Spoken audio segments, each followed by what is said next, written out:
টি-20 বিশ্বকাপ 2026 শুরু হতে আর মাত্র ৩ সপ্তাহ বাকি থাকলেও বাংলাদেশের গ্রুপ পর্বের ম্যাচগুলো কোন ভেন্যুতে অনুষ্ঠিত হবে তা এখনও চূড়ান্ত হয়নি।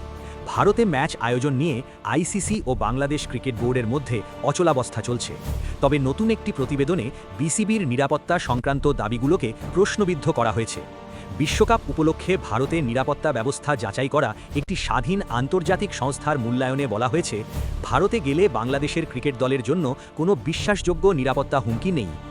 বিসিবির দাবিকে নাকচ করল আইসিসির বিবৃতি। আইসিসির এক উচ্চপদস্থ সূত্র ক্রিক বাসকে জানান, এটা পরিষ্কার করা জরুরি যে আন্তর্জাতিকভাবে স্বীকৃত নিরাপত্তা বিশেষজ্ঞদের মাধ্যমে করা আইসিসির স্বাধীন ঝুঁকি মূল্যায়নে কোথাও বলা হয়নি যে বাংলাদেশ ভারতে নির্ধারিত ম্যাচ খেলতে পারবে না।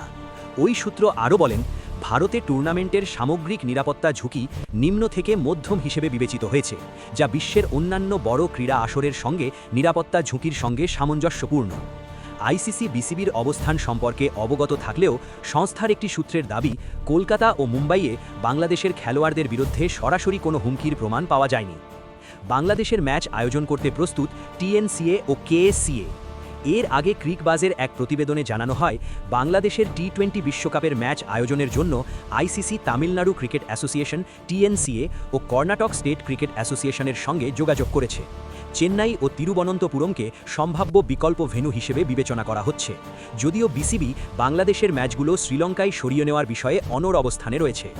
প্রতিবেদনে আরও বলা হয়েছে, দুটি রাজ্য ক্রিকেট বোর্ডই বাংলাদেশের ম্যাচ আয়োজন করতে আগ্রহী, তবে নিরাপত্তাজনিত কারণ দেখিয়ে ভারত সফর না করার সিদ্ধান্ত থেকে সরে আসতে রাজি নয় বিসিবি। টি-20 বিশ্বকাপে বাংলাদেশের বর্তমান সূচি অনুযায়ী বাংলাদেশ তাদের বিশ্বকাপ অভিযান শুরু করবে 7 ফেব্রুয়ারি ওয়েস্ট ইন্ডিজের বিপক্ষে ম্যাচ দিয়ে।